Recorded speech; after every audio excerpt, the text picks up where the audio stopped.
Hello everyone, welcome to True IAS in PCS.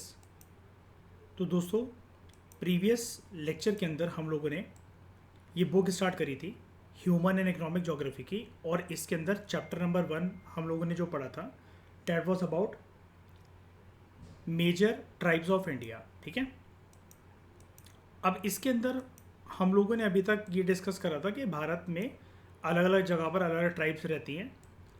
हमने सबसे पहले जानना ये शुरू करा था कि शेड्यूल ट्राइब क्या होती हैं, इसका मतलब क्या होता है, कॉन्स्टिट्यूशनल सेफगार्ड्स क्या अवेलेबल हैं इनके लिए। ठीक है, और हमने यूपीएससी जो है उसके मेंस के क्वेश्चन को भी देखा था जो पास में यूपीएससी ने पूछे हुए हैं इस एरिया से। ठीक है, अब हम दोस्तों बात करते हैं पर्टिकुलरली वल्नरेबल ट्राइबल ग्रुप्स के बारे में। इनको हम लोग कहते हैं पीवीटीजीज। ठीक है, अगर स्केड्यूल ट्राइब की अगर आप लोग बात करो या ट्राइबल ग्रुप्स की बात करो, प्रीलिम्स के डोमेन में यूपीएससी का ये one of the favourite topic है। अगर ट्राइब्स के बारे में यूपीएससी अगर कभी कुछ पूछता है तो प्रीलिम्स के अंदर उसका जो फेवरेट टॉपिक है वो है पीवीटीजीज। फुल फॉर्म इसकी क्या होती है? पर्टिकुलरली वल्नरेबल ट्राइबल ग्रुप्स, यानी कि ट्राइबल ग्रुप्स में से जो बहुत ज़्यादा जो वल्नरेबल जो ट्राइबल ग्रुप्स हैं उनको हम कहते हैं पर्टिकुलरली वल्नरेबल ट्राइबल ग्रुप्स। ये संख्या में कितने हैं ऐसे tribal groups? The answer is 75। समझते हैं इनको। देखो, अगर आप एक ब्रॉडर कैटेगराइजेशन देखो तो एक आपको ब्रॉडर कैटेगराइजेशन जो देखने को मिलेगी दैट इज ऑफ ट्राइब्स। ठीक है, कि अगर हम ब्रॉडर क्लासिफिकेशन अगर कर रहे हैं तो एक ट्राइबल ग्रुप के बारे में हम बात कर रहे हैं, ओवरऑल मतलब ट्राइब्स के बारे में बात कर रहे हैं। तो ट्राइब्स क्या होती हैं? A body of Indians of the same और सिमिलर रेस। ये हैं हिंदुस्तानी क्योंकि भारत की धरती पर रह रहे हैं, सिमिलर रेस से बिलोंग करते हैं, who are united in a community under one leadership और वन गवर्नमेंट। अब ऐसा क्यों बोला हुआ है अंडर वन लीडरशिप और वन गवर्नमेंट? इनके खुद के इनके खुद के कॉमन रूल्स एंड रेगुलेशंस होते हैं।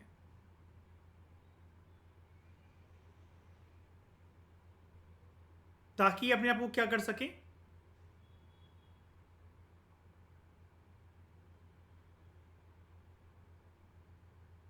सेल्फ गवर्न कर सके।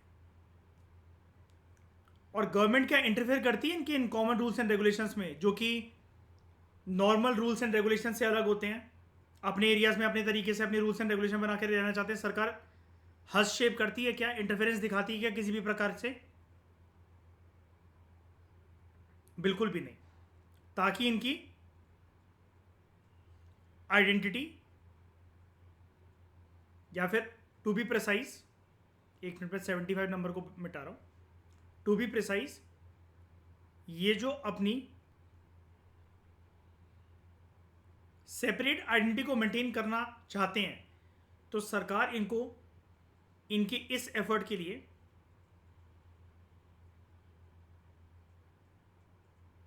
सपोर्ट भी करती है। तो ट्राइब्स क्या हैं? They are body of Indians of the same और सिमिलर रेस, जो कि यूनाइटेड हैं एक कम्युनिटी के अंदर अंडर वन लीडरशिप और government, and they inhabit a particular though sometimes ill defined territory. वो एक पर्टिकुलर, देख रहे हो कीवर्ड देखना, वो वैसे तो एक पर्टिकुलर टेरिटरी के अंदर रहते हैं, लेकिन वो टेरिटरी की लक्ष्मण रेखा कितनी है, यानी कि उस टेरिटरी की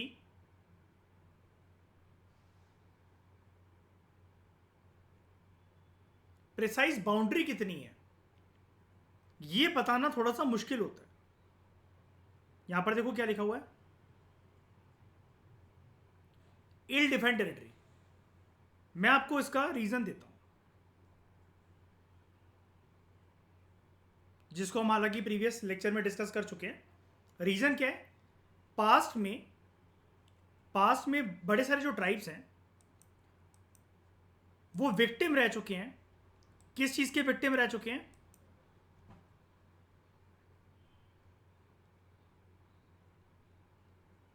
डिस्प्लेसमेंट। और अगर मैं क्लियर वर्ड यूज करूं, ये डिस्प्लेसमेंट थी फोर्स डिस्प्लेसमेंट। और डिस्प्लेसमेंट के साथ क्या होना चाहिए जो कि इनको नहीं मिला?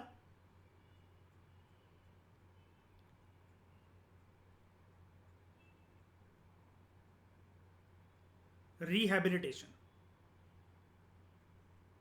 ठीक है, तो हमने ट्राइब्स के बारे में जाना। ये बॉडी ऑफ इंडियंस हैं ऑफ सेम या फिर सिमिलर रेस, जो कि एक कम्युनिटी के अंदर यूनाइटेड है इन अंडर वन लीडरशिप या government, and they inhabit a particular territory, लेकिन sometimes that territory is ill defined, उसकी कोई बाउंड्री नहीं होती, क्योंकि इनको बहुत बार डिस्प्लेस भी होना पड़ा है। और जिस जगह पर ये रहते थे शुरुआती दिनों से, इंडिपेंडेंस के बाद स्पेशली इनकी टेरिटरी की या फिर इनकी टेरिटरी की जो जोग्राफिकल बाउंड्री है वो चेंज हमेशा फोर्स डिस्प्लेसमेंट की वजह से नहीं हुई है, सरकार के एक प्रयास की वजह से भी हुई थी। फॉरेस्टेड एरियाज को जब क्लियर करके एग्रीकल्चर लैंड के अंदर तब्दील करा जा रहा था, और जब लैंड बांटे जा रहे थे लोगों को, तो हम उसको क्या कहते हैं? भारत के अंदर क्या आए थे? Land reforms. विभिन्न सरकारों से लेकिन जितना हो सका है उन्होंने इनकी सेपरेट कल्चरल आइडेंटिटी को मेंटेन करा है, उनको सपोर्ट करा है। हालांकि बहुत बार सरकारों के ऊपर ब्लेम ये भी लगे हैं अलग अलग टाइम पर कि वो इनके एरियाज में घुस के, जहाँ पर ये किसी एक जंगल को ऑक्यूपाई करके रह रहे हैं, एक पर्टिकुलर एरिया को ऑक्यूपाई करके रह रहे हैं, सरकार ने ज़बरदस्ती वहाँ पर घुसने की कोशिश करी है लैंड रिसोर्सेज को यूज़ करने के लिए, एक्सप्लॉयट करने के लिए, जिससे इनके राइट्स एक्सप्लॉयट हुए ultimately.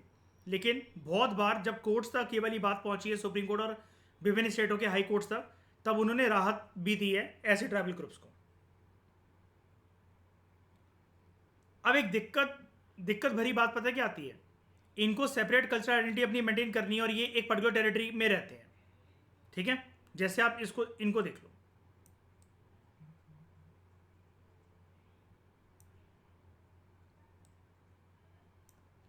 Andaman and Nicobar islands में रहने वाले ट्राइबल ग्रुप्स की अगर आप बात करो तो कौन कौन आपको देखने को मिलते हैं वहां पर? Great Andamanese tribal groups, Jarawas, Onges, Sentinelese and Shompens. ये पांचों के पांचों क्या हैं? पीबीटीजीज, जो कि आज की डिस्कशन का हमारा टॉपिक है, particularly vulnerable tribal groups. Tribal groups में से भी जो ज्यादा वल्नरेबल हैं वो ये हैं। अब दिक्कत भरी बात ये आती है, बहुत सारे जोग्राफिकल टेरिटरीज में भारत में मिलते हैं resources,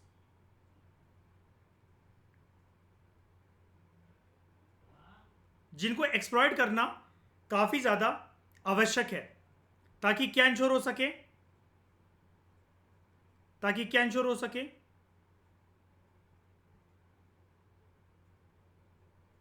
economic growth and economic development,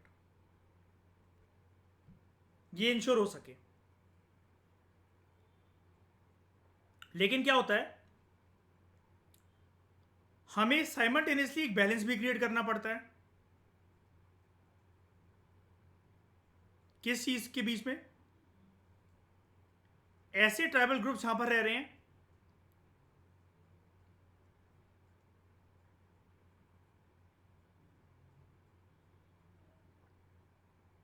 वहां पर नॉन इंटरफेरेंस दिखाकर, प्लस देश में इकोनॉमिक डेवलपमेंट और इकोनॉमिक ग्रोथ को सुनिश्चित भी करना है। ये एक प्रकार का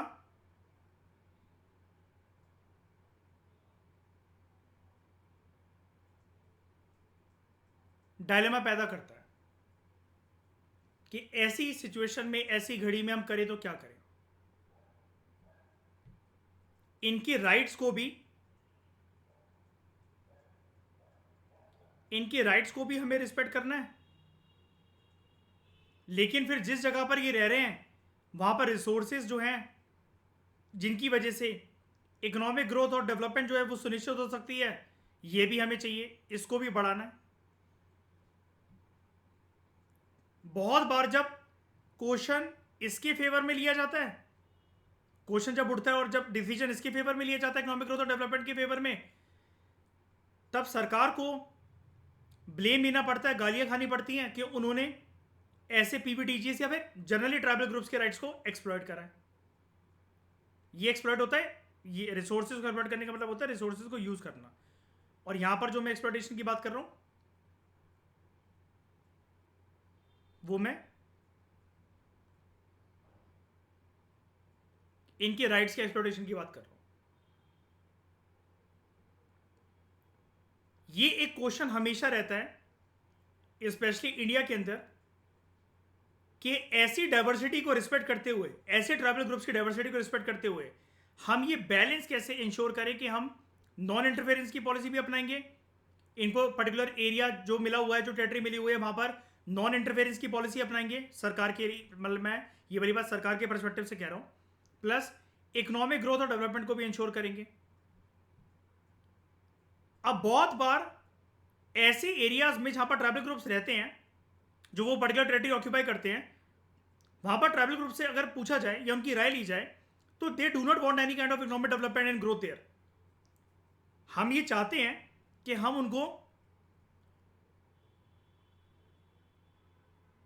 मेन स्ट्रीम सोसाइटी का पार्ट बनाएं, लेकिन वो चाहते ही नहीं है बनना, क्योंकि बीइंग एन इंडियन, अगर बाकी सारे इंडियंस हाईवेज की फैसिलिटी उठा पाते हैं, एयरपोर्ट्स की फैसिलिटी उठा पाते हैं, वाटरवेज की फैसिलिटी उठा पाते हैं, रेलवेज की फैसिलिटी उठा पाते हैं, they know what is Indian rupee and Indian currency, malls जाते हैं, पिज्जा बर्गर से लेकर पेप्सी कोका कोला तक सब पीते हैं।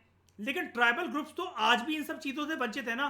उनको तो पता भी नहीं है कि पेपर नोट करेंसी दिखता कैसा है, क्या होता है कोका कोला, क्या होती है पेप्सी, क्या होता है शॉपिंग मॉल, शहर क्या होते हैं, घरों में एसी क्या होते हैं, उनको तो पता ही नहीं है। जब हम उनके लिए ये करने जाते हैं तो उनको लगता है कि उनके राइट्स जो हैं वो इन्फ्रिंज करे जा रहे हैं, तो वो अपने राइट्स को बचाने के लिए काफी ज्यादा सेंसिटिव होते हैं। अब अगर सरकार अपनी मैन पावर का इस्तेमाल करे तो सरकार इनके साथ फंस जाती है एक प्रकार से टसल में, जहां पर फिर इनको खदेड़ कर भगा दिया जाता है इनके एरिया से। अगर कहीं पर रेलवे की लाइन बिछानी है, कोई एयरपोर्ट बनाना है, लेकिन बहुत बार जब कोई लॉयर्स अपना नाम बनाना चाहते हैं लॉ की फील्ड में, तो वो ऐसे ट्राइबल ग्रुप्स के केसेस को रिप्रेजेंट करते हैं सुप्रीम कोर्ट और हाई कोर्ट्स में, और इनको वो इंसाफ दिलवाते हैं कि जिसको मेन स्ट्रीम सोसाइटी के अंदर वो न्यायालय से बोलते हैं, कोर्ट्स में जजेस से बोलते हैं कि सर जी, मैडम जी, अगर उनको रहना ही नहीं है, आना ही नहीं है मेन स्ट्रीम सोसाइटी के अंदर, तो उनके राइट्स की हमें रिस्पेक्ट करनी चाहिए। वो इंडियन से तो जबरदस्ती ये थोड़ी ना कि हम उनको, नहीं हम तुम्हें तो मॉल की हवा खिलवाएंगे, एसी की हवा खिलवाएंगे, हम तो तुम्हें सड़कों पर घुमाएंगे, हम तो तुम्हें मेन स्ट्रीम सोसाइटी का पार्ट बना के ही रहेंगे। जिनको नहीं आना वो नहीं आएंगे।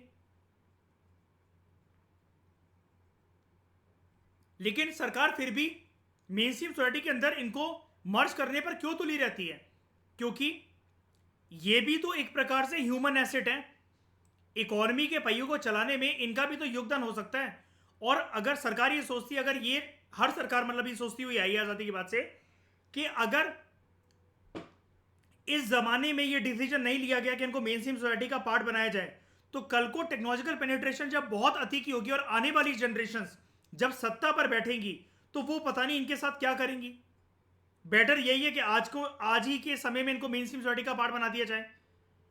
और जब सबको बेनिफिट मिल रहे हैं इंडिया के इकोनॉमिक डेवलपमेंट के, ग्रोथ के, तो ये उससे वंचित क्यों रहे? यानी कि समझ रहे हो श्रेया, सरकार का इंटेंशन गलत नहीं है। आज सरकार इनके राइट को रिस्पेक्ट कर ले, लेकिन आने वाली 100 साल, 150 साल, 500 साल के बाद जो जनरेशन भारत की हुकूमत पर बैठी होगी, तो मयूर उसके नजरिए में तो यही आएगा कि वर्ल्ड की विभिन्न कंट्रीज जो है, देखो जो है कैसे प्रोग्रेस कर रही है। अंडमान या निकोबार आइलैंड में ये वाला जो पेड़ है, ये ऐसी जड़ी बूटी देता है जिससे कैंसर ठीक हो जाता है। तो वो फिर रुकेंगे क्या? वो उनके राइट्स को मानेंगे क्या? जरूरी तो नहीं है। और कॉन्स्टिट्यूशन को अमेंड करना कौन सी बड़ी बात है? क्यों श्रेया? मुश्किल है किसी भी सरकार के लिए। और उस टाइम पर जुडिशरी भी आज जो डिसीजन देता हुआ है, क्या वो वही देगा? ये गारंटी है क्या मयूर? जुडिशरी तो एक टाइम पर ये भी बोलता था श्रेया कि प्रीएम्बल जो है it is not part of the constitution, है ना प्राची? और बाद में फिर जुडिशरी ने यूटर्न मारा, कहता है preamble is part of the constitution. Basic structure जो है कॉन्स्टिट्यूशन का, जो डॉक्ट्रिन डेवलप हुई केशवंत भारती केस के बाद, उससे पहले तो एग्जीक्यूटिव के पास बड़े सारे राइट्स है कि वो जुडिशरी की डिग्निटी को, जुडिशरी की पावर को, जुडिशरी के डोमेन को अपने कदमों के नीचे रखता था। याद है वो tussle between Indira Gandhi and judiciary supreme court, late ये 1970s और 80s का डिकेड, है ना मयूर? तो ये एक चीज जो है निर्वैर, ये काफी ज्यादा डिबेटेबल चीज है। समझ रहे हो ठाकुराइन? आप सबको समझ में आ रही है सारी चीजें? गुंजन, गौरव, टफ तो नहीं लग रहा ये? और मैं ज्यादा फास्ट तो नहीं बोल रहा हूं? क्लियर है?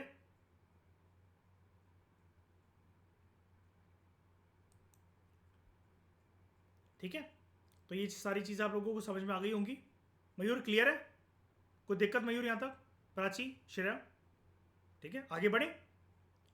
तो मयूर हमने ब्रॉडर कैटेगरी क्या जानी कि एक तो होते हैं ट्राइब्स, है ना? अब उस बड़े सर्कल के अंदर ये आप ये बाउंड्री देख पा रहे हो? यहां पर ये एक बड़ा गोला बन रखा है, उसके अंदर एक छोटा गोला, फिर एक छोटा गोला, है ना? तो मैं इसको अलग से बनाता हूं आपके लिए। ये जो बड़ा गोला है,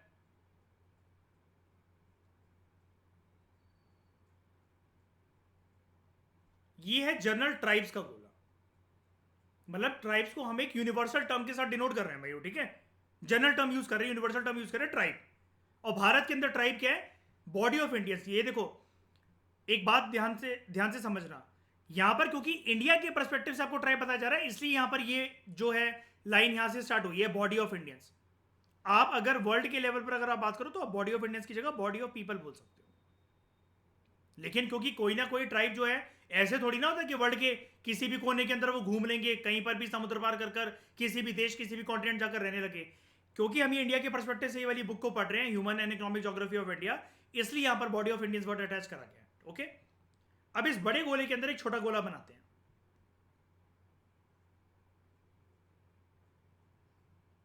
व्हाइट कलर का, और इनको हम नाम देंगे, ट्राइब्स के अंदर एक होते हैं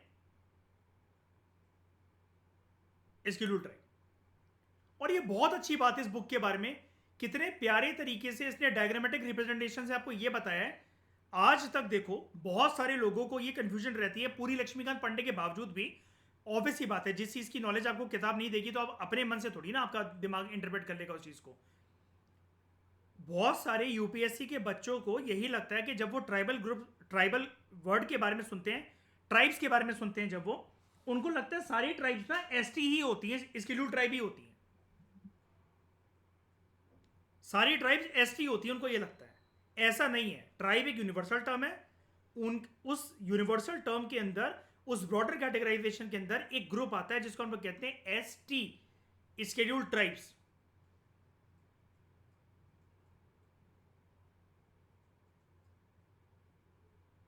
आर्टिकल 366 जो है,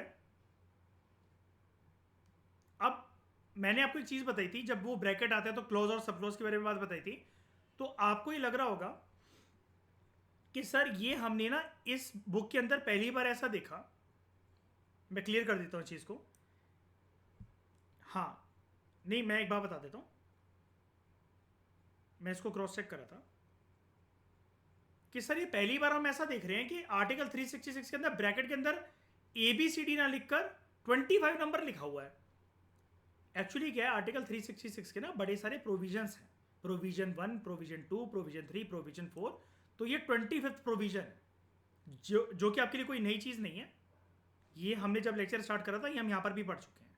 आर्टिकल 366 प्रोविजन नंबर 25 इसका, या फिर आप क्लॉज 25 कह लो, एक ही बात है, कोई परेशानी वाली बात नहीं है। और अगर आप 25 वर्ड मतलब ये 25 जो नंबर है वो यूज़ ना करना चाहो, 366 बोलना चाहो, तब भी आप बिल्कुल ठीक हो अपनी अप्रोच के अंदर। PMFIS थोड़ा सा प्रिसाइज होने की कोशिश करता है, आपको हमेशा पता है, जैसे एनवायरमेंट के अंदर कोई भी गलती ना, और बहुत ज़्यादा डिटेल में जाकर समझाता है ये वाली बुक, इसके जो राइटर्स हैं। तो ये आपको पूरी नॉलेज देना चाहते हैं ताकि आपको कुछ दूसरी बुक्स या फिर क्रॉस चेक ना करना पड़े कुछ भी, ठीक है? तो आर्टिकल 366 का जो प्रोविजन 25 है वो वही कहता है भारत के संविधान के अंदर दैट स्केड्यूल्ड ट्राइब्स जो एसटीज हैं दे आर ट्राइब्स या फिर groups within the tribes. आगे ना वही वाली बात देखो,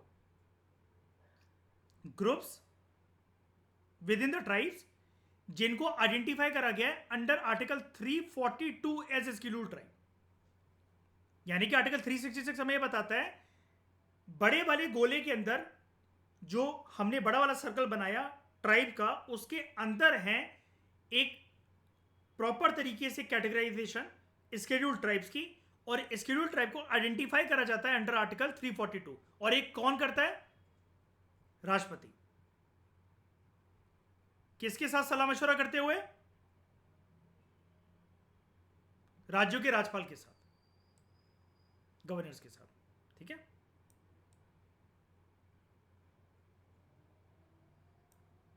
अब इसको यहां पर देखते हैं।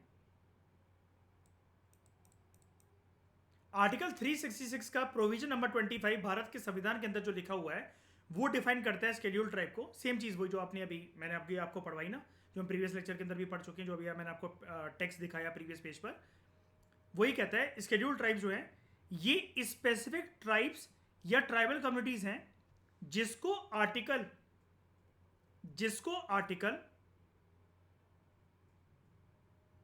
342 के अंतर्गत रिकॉग्नाइज करा गया।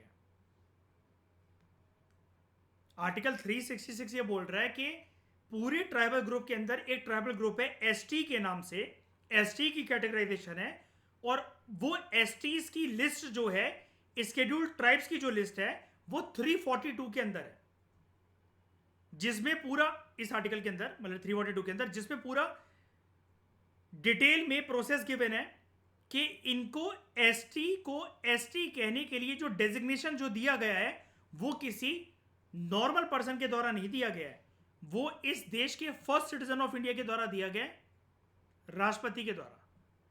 किसके साथ? सलाह मशवरा करते हुए विद स्टेट गवर्नमेंट्स। लेकिन प्रिसाइजली कौन सा पर्सन होता है वो? स्टेट्स के गवर्नर। इसलिए मैं आपको ये वाली चीज 2 बार दिखाना चाह रहा था। ठीक है, यहां पर किसका क्लियर दे रखा है, कहां गया ये? In consultation with the governor of states president can identify certain tribes और ग्रुप्स। देख रहे हो, कुछ ट्राइब्स और कुछ ग्रुप्स को प्रेसिडेंट चेरी पिकिंग कर सकते हैं उनकी, और उनको बोल देंगे ये एसटीज हैं। और आर्टिकल 366 के अंतर्गत एसटी की लिस्ट कहां पर गिवन है? आर्टिकल 342 में गिवन है। निर्धारित मतलब बनाता कौन इस लिस्ट को? निर्धारित कौन करता है कि कौन से ट्राइबल ग्रुप्स को हमने एसटी का दर्जा देना है? राष्ट्रपति। किसके साथ सलाह मशवरा करते हुए? राज्य के राज्यपालों के साथ। और प्रेसिडेंट ने इस पावर को सबसे पहले कब इस्तेमाल करा था? 1950 में एक फरमान जारी कर एक ऑर्डर जारी कर जिसका नाम था, प्रेसिडेंट ने नोटिफाई करा था, जिसका नाम था उस ऑर्डर का कॉन्स्टिट्यूशन स्केड्यूल ट्राइब्स ऑर्डर 1950। और एक बार जब प्रेसिडेंट जो है इस लिस्ट को रेडी कर लेते हैं, और ये लिस्ट कहां लिखी गई है? 342 में। इसमें एडिशन डिलीशन हो सकते हैं टाइम टू टाइम, लेकिन एक बार प्रेसिडेंट ये लिस्ट रेडी कर लेते हैं, parliament can make laws to modify the list. जैसा कि मैंने बोला, मॉडिफिकेशन में दोनों वर्ड्स आ जाते हैं। क्या?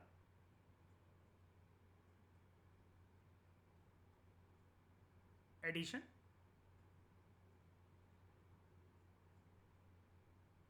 या डिलीशन।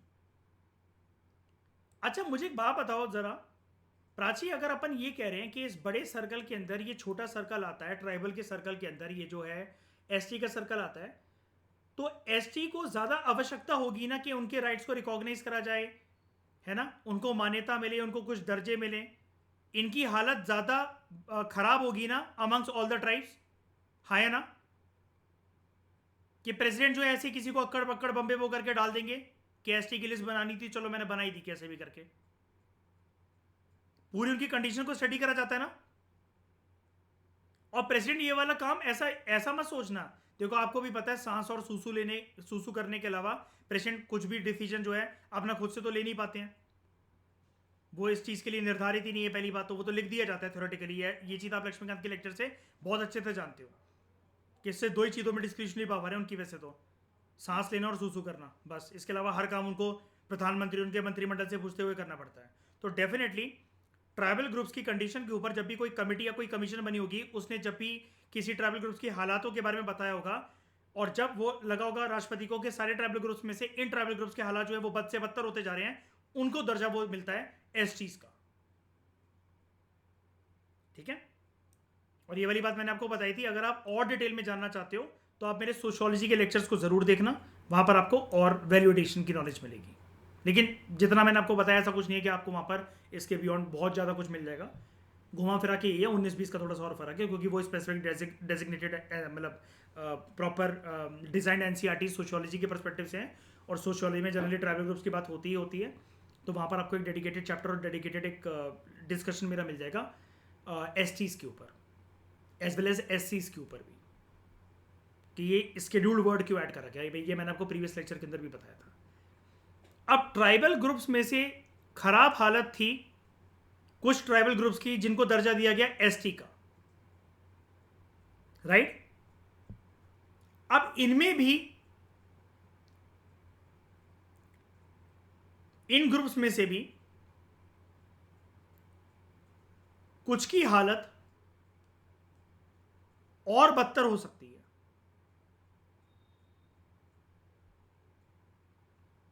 और हम उनको क्या बोलते हैं?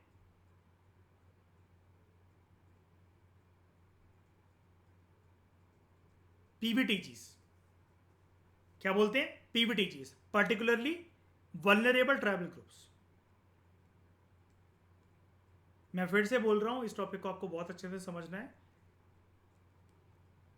प्रीलिम्स ओरिएंटेड जब भी ट्राइबल ग्रुप्स के बारे में कोई यूपीएससी क्वेश्चन बनाता है, उसका फेवरेट टॉपिक पीवीटीजीज है।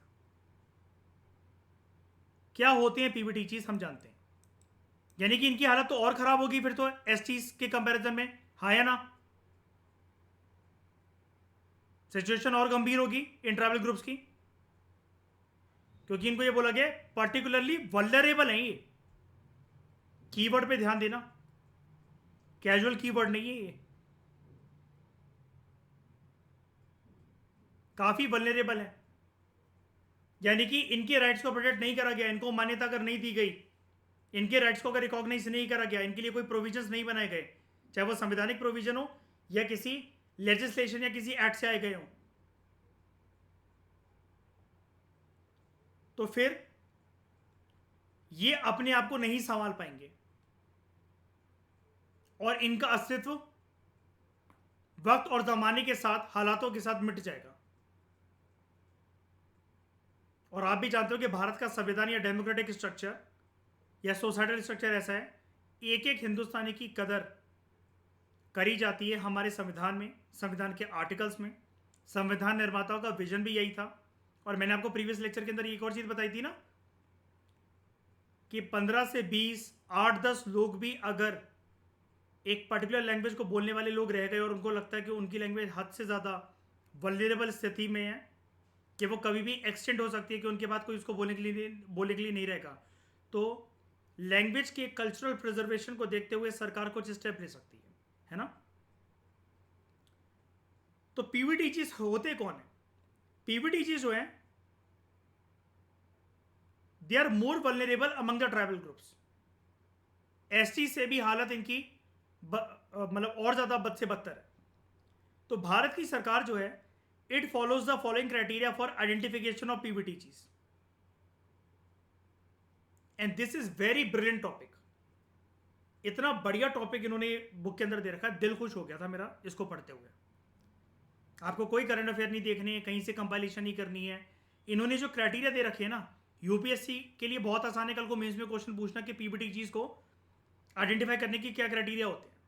अब आप कहोगे पीवीटीजीज का टॉपिक तो सुना हुआ है, हमें 75 नंबर भी पता हुआ है, प्रीलिम्स में उसके क्वेश्चन देखे हुए, तो हमने थोड़ा सा टॉपिक प्रिपेयर भी करा था, लेकिन हमें क्राइटेरिया नहीं पता कि कैसे आइडेंटिफाई करा जाता है पीवीटीजीज को। सरकार किन पॉइंट्स को मद्देनजर रखते हुए इनको क्लासिफाई करती है एज पीवीटीजीज, ये इस बुक के अंदर दे रखा है और आपको ये सारे पॉइंट्स याद होने चाहिए। तो वो क्राइटेरिया क्या है? ये एक ऐसे ट्राइबल ग्रुप है कि जैसे एंशियंट टाइम में जो एग्रीकल्चर जब स्टार्ट हुआ था ना, और जो टेक्नोलॉजीज, हैंडमेड टूल्स वगैरह जो यूज होते थे, ये उतना जानते हैं या फिर उतना भी नहीं जानते हैं खेतीबाड़ी के बारे में, क्योंकि वर्ड क्या लिखा हुआ है यहां पर, pre agricultural level of technology.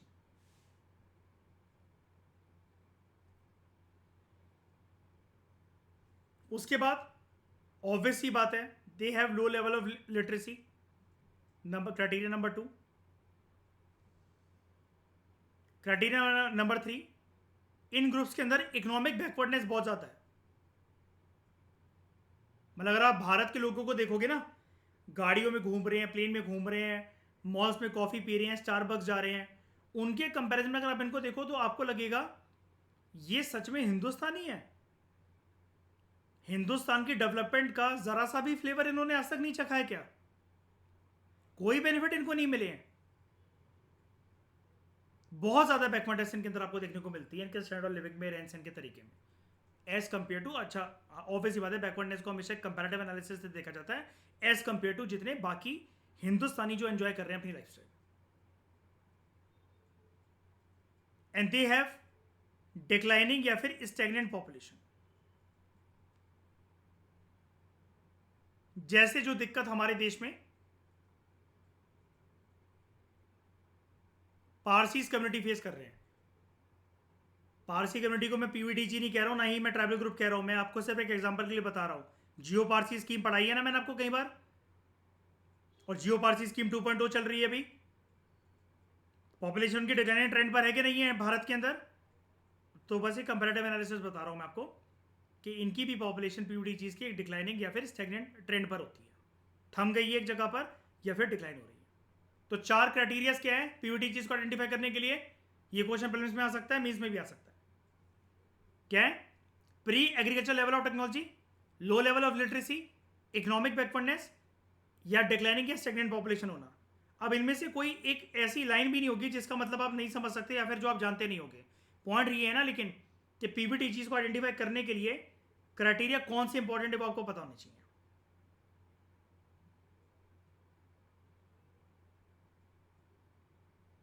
ठीक है,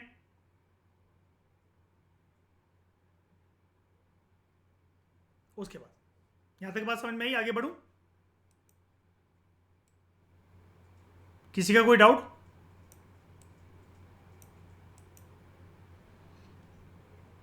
ठीक है, आगे बढ़ते हैं। ठाकुराइन, प्राची, श्रेया, निर्वैर क्लियर है? विनय ऑल क्लियर? ठीक है, तो जो पीवीटीजीज है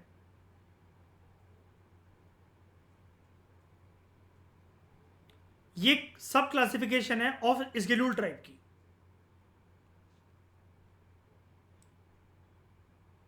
जैसा कि मैंने व्हाइट गोले के अंदर ग्रीन कलर का सर्कल ये गोला बना रखा है, तो जिन एसटीज की परिस्थिति या जीवन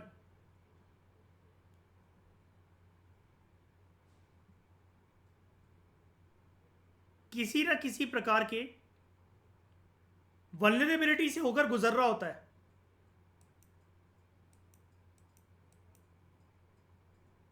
जो एसटीज में से भी ज्यादा वल्नरेबल हैं वो पीवीटीजीज की कैटेगरी में आ जाते हैं।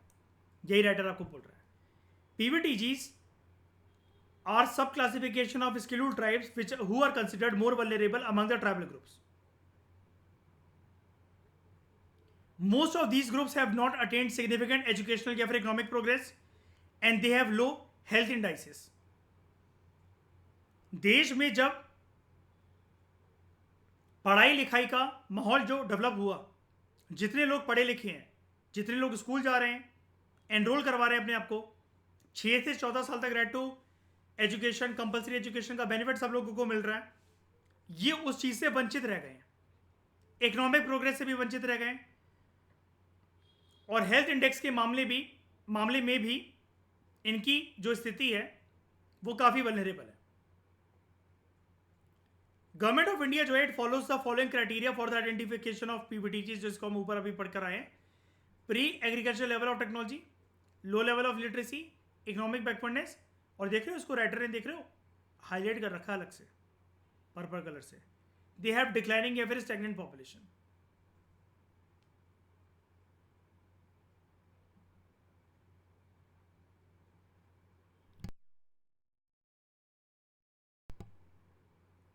मैं अगर आपसे इसका रीजन पूछूं कि यार एक पर्टिकुलर एरिया में रह रहे हैं, अपने खुद के रूल्स एंड रेगुलेशन बनाकर रह रहे हैं, सरकार इंटरफेरेंस भी नहीं कर रही है, इनको ये पता भी नहीं कि पैसा है क्या, कुदरत में आसानी से आराम से रह रहे हैं, अपना फल तोड़ा, सब्जियां वगैरह उगाई, खेती बाड़ी हल्की फुल्की जो करनी है करी, जो भी ग्रो ग्रो करना है, हंट करना है, गैदर करना है, ये सब कुछ करा और आराम से अपना खा पी के सो गए। अब इस ग्रुप के अंदर भाई ऐसा तो नहीं है कि ये लोग आपस में सेक्स नहीं करते होंगे, बच्चे पैदा नहीं करते होंगे, तो पॉपुलेशन किस वजह से डिक्लाइन होती चल रही है? पारसीज में तो चलो अगर एक साइंटिफिक बेसिस की बात करें तो ये कि वो बहुत क्लोज ग्रुप्स के अंदर शादी कर रहे हैं, जो साइंटिफिक एनालिसिस, साइंटिफिक स्टडीज हमसे कहती है, तो वो जो है एक तरीके से उनके अंदर फर्टिलिटी जो है वो खत्म होती चल रही है। तो पीवीटी चीज के अंदर ऐसा क्या है कि अगर इनकी कंडीशन ज्यादा वल्नरेबल है, अगर इनकी कंडीशंस, तो क्या इसका मतलब ये क्या इनके बीच में कोई फिजिकल इंटीमेसी नहीं हो रही है क्या? ये लोग सेक्स वगैरह नहीं कर रहे हैं क्या? तो जैसा कि गुंजन ने हाईलाइट करा, पॉइंट ये है हेल्थ स्टेटस बहुत इनका कम है। बीमारियों से बचने के लिए आपके पास मेडिकल फैसिलिटीज होनी चाहिए या access to medical health care होना चाहिए। पॉइंट ये है, यहां पर देखो इनको क्या है कि कट ऑफ होके रहना पसंद होता है। हालांकि मैं आपको एक बात बताऊं, अंडमान एंड निकोबार आइलैंड में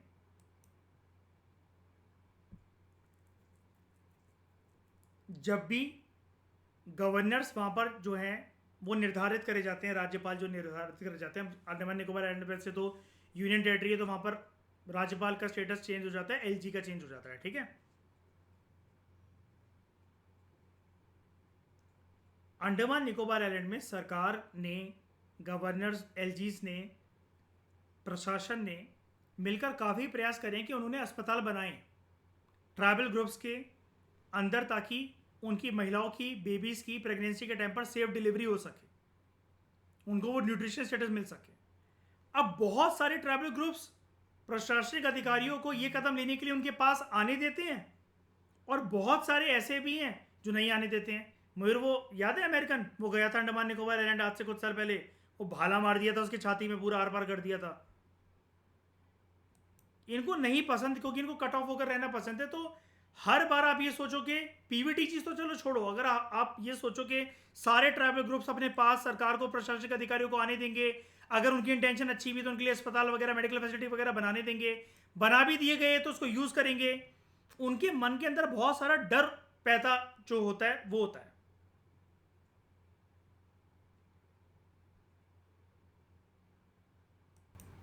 दोस्तों, जैसे आप लोग यहाँ पर देखो, मैंने यूट्यूब पे लिखा foreigners meeting with tribal groups. मैंने एक वीडियो देखी थी जब मैं ये आप लोगों का कंटेंट ये प्रिपेयर कर रहा था। इसका टॉपिक देखो, primitive forest tribe meets modern man for the first time, ठीक है। अब यहाँ पर देखो, एक फॉरेनर जो है ये इनसे मिलने गया। मैं ये नहीं कह रहा कि इंडिया की वीडियो, लेकिन मैं आपको बता रहा हूँ कि जनरली इनका नेचर कैसा रहता है। आप ये ट्राइबल ग्रुप्स की इंटरेक्शन को देखना है फॉरेनर्स के साथ। सबसे पहले तो ये स्किन कलर को देखकर काफ़ी ज़्यादा शक अपने दिमाग के अंदर पैदा करेंगे कि उनको इसको टच करना भी चाहिए कि नहीं करना चाहिए। आप लोग वीडियो देखो, आपको कुछ बातें जानने को मिलेंगी। वो हाथ बढ़ा रहा है एक फॉरेनर अपना, और ये ट्राइबल ग्रुप्स देखो सोच रहे हैं। इनका लीडर आया सबसे पहले आगे, और देखो वो पूरा प्रॉपर अपने साथ भाला, कुल्हाड़ी वगैरह, स्टोन टूल्स वगैरह जो भी यूज़ करते हैं वो लेकर आए हैं। देखो टच करेगा, इतनी आसानी से हाथ नहीं मिलाएगा, उसको डर लग रहा है कि कहीं मार ना दे, कुछ कर ना दे। बहुत सोच रहे हैं वो ट्राइबल ग्रुप्स, और अपने साथ पूरी फौज लेकर आए हैं बैकअप के लिए कि ये फॉरनर कोई भी एक हरकत करे जो कि इनके लिए डिसरिस्पेक्टफुल हो और इसको मार दें।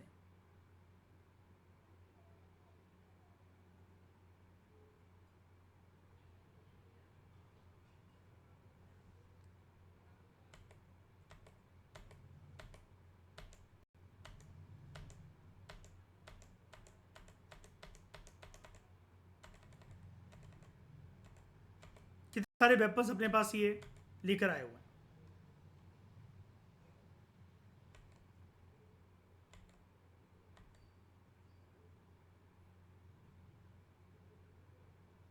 अभी he is offering them something, लेकिन उस पर इनको शक है। अब वो हाथ अपना आगे बढ़ा रहा है, कितनी देर से वो अपना हाथ आगे बढ़ाकर खड़ा हुआ है, लेकिन ये उंगली टच करके देख रहे हैं। देखो फिर भी उसने पीछे कर ली डर की वजह से। पहली बार ट्राइबल ग्रुप जो हैं वो देखेंगे। हाँ ये देखो, मैच बॉक्स को पहली बार इन्होंने देखा। ये फॉरेनर को ये समझाने आया कि आज भी तुम प्रिमिटिव टेक्नोलॉजी से आग जलाते हो, जैसे पत्थरों से जलाई जाती थी। तो अब उनको समझाने की कोशिश कर रहा है कि देखो मेरे पास एक ऐसी चीज है जिससे आप आग जला सकते हो। समझाने की उनको कोशिश कर रहा है। और उसका जो फेलो मेंबर है वो इससे कह रहा है कि मत लो ऐसे कोई भी चीज इससे। अब वो जब वो आग जलाएगा इसके अंदर, अब मुझे नहीं पता वो वीडियो के अंदर कहाँ पर आता है, मैंने ये जब वीडियो देखी थी, अब वो उसको टच करके देख रहे थे, देखो उनके बाल भी ऐसे, मेरे बाल भी ऐसे। वो शक कर रहे हैं कि मतलब ये इंसान है कि नहीं है। एक्चुअली क्या होता है, जब आप किसी चीज़ के बारे में अवेयर नहीं होते तो आपको नहीं पता रहता ना। वो देखो आप, वो उनके चेहरे पे स्माइल आ गया, वो खुश होकर देख रहे हैं, वो भी उससे कंसेंट दे रहे हैं कि हाँ तुम भी मुझे टच कर सकते हो। अब वो उसको देखो पूरा छूकर देख रहे हैं कि कहीं इसका स्किन कलर कोई दूसरा तो नहीं, कि हमारा तो देखो जैसे ब्लैक सा है, तो किसने कुछ लगा तो नहीं रखा है, इसलिए वो मल मल कर उसका हाथ देख रहे हैं कि कहीं ये पाउडर वगैरह तो लगा कर नहीं आया हुआ है कि इसकी वजह से ऐसा स्किन कलर इसका चमक रहा है, ये हमसे अलग क्यों दिख रहा है।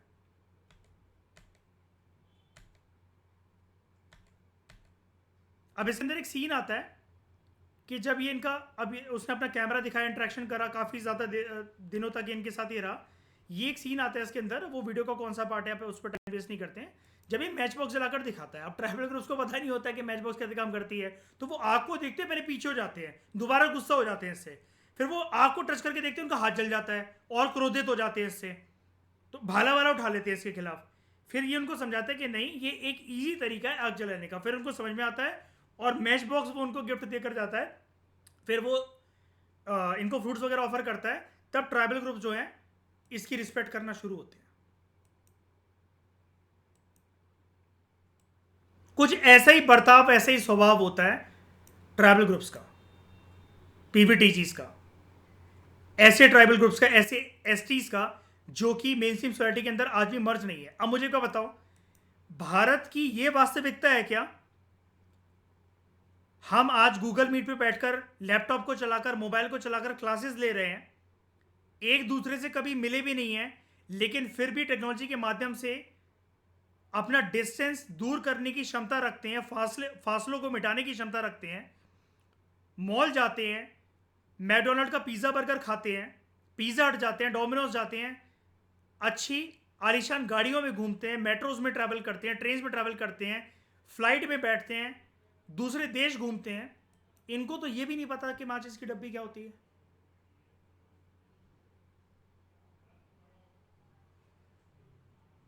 और डिक्लाइनिंग या स्टैग्नेंट पॉपुलेशन का कारण यही है, जैसा कि मैंने आपको इससे पहले इतनी ज़्यादा एनालिसिस दी इसके बारे में, कि अगर मेडिकल फैसिलिटीज़ बनाने का प्रयास सरकार करे भी तो sometimes some tribal groups don't want it, कि हमारे इलाके में हमारी लाइफ में इंटरफेरेंस मत करो, हम सब जानते हैं कि क्या करना है, कैसे करना है। अब उनको कौन समझाए कि आप जो बिना कपड़ों के घूम रहे हो, आपकी बॉडी पे कितने इन्फेक्शन लग सकते हैं। जंगल में अगर आप किसी पेड़ पर हो, उस पर किसी प्रकार का कोई कीड़ा है तो वो आपको कैसे बॉडीली इन्फेक्शन पहुंचा सकता है। कुछ बैक्टीरिया या फंगल इन्फेक्शन आपको हो सकते हैं, प्राइवेट ऑर्गन्स की इन्फेक्शन हो सकती है, आपको कोई बीमारी लग सकती है आपको, जो कि आपके बच्चे को हेल्दी जो है वो पैदा ना होने दे। औरत का शरीर आपका कमज़ोर हो सकता है, जिससे वो बच्चे को जन्म देते वक्त ही या तो उसकी मृत्यु हो जाए या बच्चों की मृत्यु हो जाए, इन्फेंट मोर्टेलिटी रेट या मैटरनल मोर्टेलिटी रेट का वो शिकार हो जाए। लेकिन उनको ये वाली बातें समझ में कैसे आएंगी, ये समझाने के लिए we need to interact with them. अब उनका इंटरेक्शन ही जब ऐसे होता है कि वो टच कर कर देख रहे हैं, पहले स्किन को, पहले देख रहे हैं कि मेरे बाल ऐसे, तुम्हारे बाल ऐसे, अच्छा मेरी भी दाढ़ी आती है, तुम्हारी भी दाढ़ी आती है। तो अब सोच के देखो कि हमारे बीच में और उनके बीच में फासले कितने हैं। ये डिस्टेंस कितना है। ऐसे समझोगे इन टॉपिक्स को तो आपको कभी रट्टा नहीं मारना पड़ेगा। 3 कंसेप्ट होते हैं यूपीएससी को निकालने के। कंसेप्ट, क्यूरोसिटी और क्रिएटिविटी। कंसेप्ट क्लियर है तो क्यूरियोसिटी आती है, और जहां आपकी क्यूरियोसिटी आती है अपने आप के आपके अंदर क्रिएटिविटी आती है। हमने ऊपर का सब पढ़ लिया ना, ये वाला कुछ रह तो नहीं गया यहाँ पर। हाँ ठीक है। तो जो सेंट्रल गवर्नमेंट है उसने अभी तक ऐसे 75 ट्राइबल कम्युनिटीज को रिकॉग्नाइज करा है 18 राज्यों के अंदर और एक केंद्र शासित प्रदेश के अंदर, यूटी के अंदर, अंडमान एंड निकोबार आइलैंड्स के अंदर, as particularly vulnerable tribal groups. कल को दोस्तों ये वाला क्वेश्चन आपको आ सकता है, 18 राज्य का भाड़ में आप एक बार के लिए उनको छोड़ दो, ऐसी कितनी यूटीज हैं, या फिर ऐसी यूटीज में से कौन सी यूटी है जहां पर पीवीटीजी पाए जाते हैं। कौन सी है? Andaman and Nicobar island.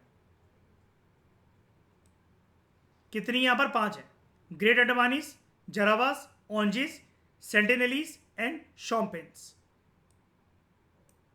एक बात मैं आपको बता दूं, आपके दिमाग में ये आया होगा कि सर हम तो अक्सर एनसीईआरटीज वगैरह जब हमने पढ़ी हैं, हमने तो इनके अलावा और भी नाम पढ़े हैं। तो दोस्तों वो आपने ट्राइबल ग्रुप्स के नाम पढ़े हैं, हम लोग यहाँ पर पीवीटीजीज के बारे में कवर कर रहे हैं। अंडमान निकोबार आइलैंड में बहुत ज़्यादा ट्राइबल ग्रुप्स हैं, लेकिन ये 5 हम लोग पीवीटीजीज के बारे में बात कर रहे हैं यहाँ पर, ठीक है। तो कंफ्यूज मत करना दो चीज़ों को। उड़ीसा के अंदर सबसे ज़्यादा पीवीटीजीज आपको देखने को मिलते हैं, 13 पर्टिकुलरली वल्नरेबल ट्राइबल ग्रुप्स हैं। सेकेंड नंबर पर आता है आंध्र प्रदेश, वहाँ पर 12 है। आंध्र प्रदेश और तेलंगाना के अंदर। और उसके बाद तीसरा नंबर आता है बिहार का, 9 वहाँ पर है।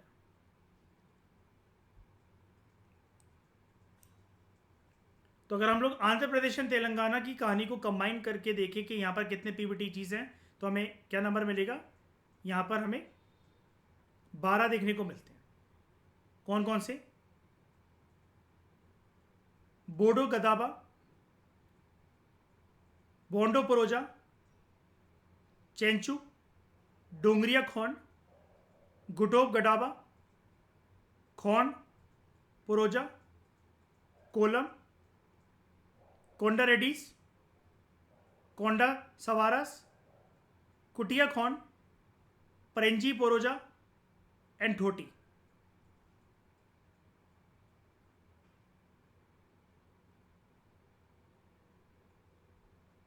पहले 2 राज्य हमारे कवर हो गए।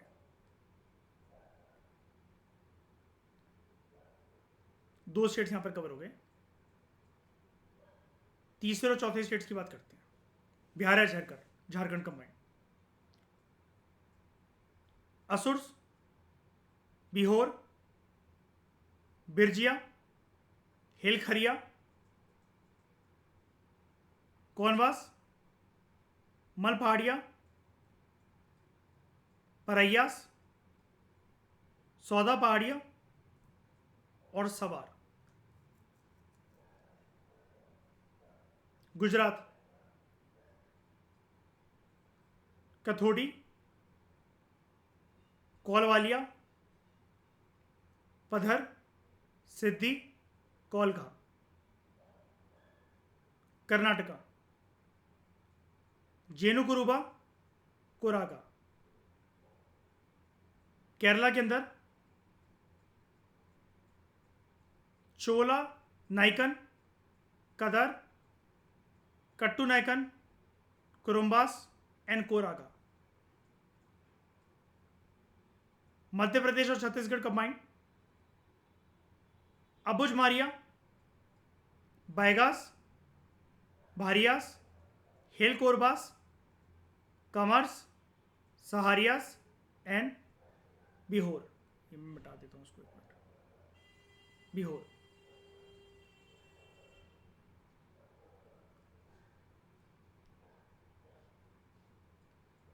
ठीक है। फिर आता है आपका महाराष्ट्र, कटकरिया, कथोड़िया भी कहते हैं हम इनको, कोलम, मारियाकोंड।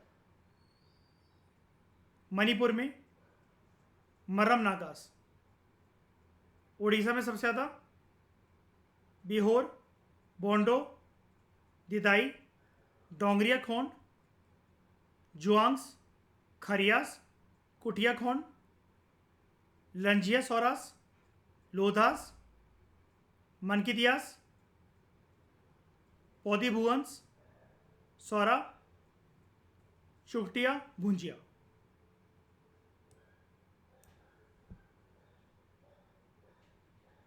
राजस्थान के अंदर एक सहरियास,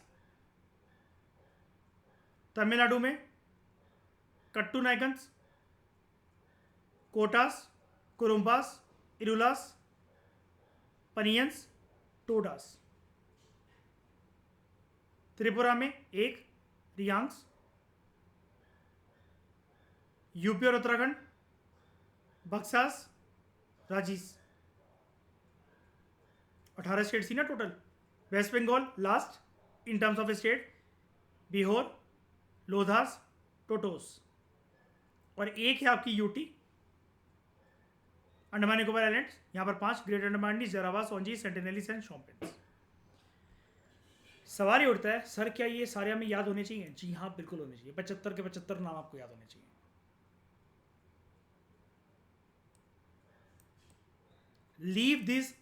leave these names at your own risk. मैं रिस्पॉन्सिबल नहीं हूं उसके लिए। मैं तो कह रहा हूं 100% वर्ड टू वर्ड आपको याद होनी चाहिए। छोड़कर जाना भाई वो आपकी मर्जी है, मैं रिस्पॉन्सिबल नहीं हूं उसके लिए। अगर क्वेश्चन आ गया और आपने पढ़ा हुआ, अगर आप इसको रिकॉल नहीं कर पाए तो छलांग लगा देना कहीं से भी, ठीक है? एक बोझ कम होगा इस धरती से। तो इस डिस्कशन में दोस्तों फिलहाल इतना ही। Thank you very much for discussion.